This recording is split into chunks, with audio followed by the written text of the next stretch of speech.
ಸರ್ವರಿಗೂ ಶುಭ ಸಂಜೆ. ಕನ್ನಡಕ್ಕಾಗಿ ಒಂದು ಕ್ಷಣ. ಈ ದಿನದ ಒಗಟು: ಅಂದಕಾಯಿ ಚಂದಕಾಯಿ, ಬೆಂಕೀಲಿ ಬೆಂದಕಾಯಿ, ಜಾಣ ಹುಡುಗ ತಂದಕಾಯಿ, ಜಾಣೆ ಹುಡುಗಿ ಮುಡಿದ ಕಾಯಿ. ಹಾಗಾದರೆ ಯಾವ ಕಾಯಿ?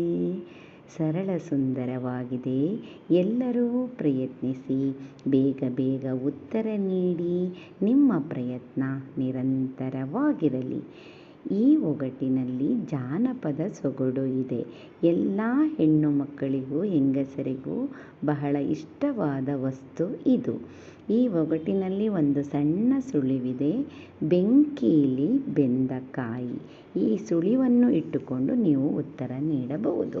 ನಿನ್ನೆ ನಾನೊಂದು ಒಗಟು ಕೇಳಿದ್ದೆ: ಸಮಾಧಿ ಕಾಯಿ, ಅತ್ತೆ ಗಂಡನ ಕಾಯಿ, ಇಬ್ಬರು ಹೆಂಡಿರ ಕಾಯಿ.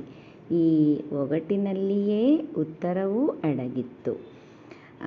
ಉತ್ತರ: ಸಮಾಧಿಕಾಯಿ ಎಂದರೆ ಗೋರಿಕಾಯಿ, ಅಂದರೆ ಜವಳಿಕಾಯಿ. ಜವಳಿಕಾಯಿಗೆ ನಾವು ಇನ್ನೊಂದು ಹೆಸರು ಎಂತ ಹೇಳ್ತೀವಿ? ಗೋರಿಕಾಯಿ ಅಂತ ಹೇಳ್ತೀವಿ. ಗೋರಿ ಅಂದರೆ ಸಮಾಧಿ ಅಲ್ವಾ? ಅತ್ತೆ ಗಂಡನ ಕಾಯಿ ಅಂದರೆ ಮಾವಿನಕಾಯಿ.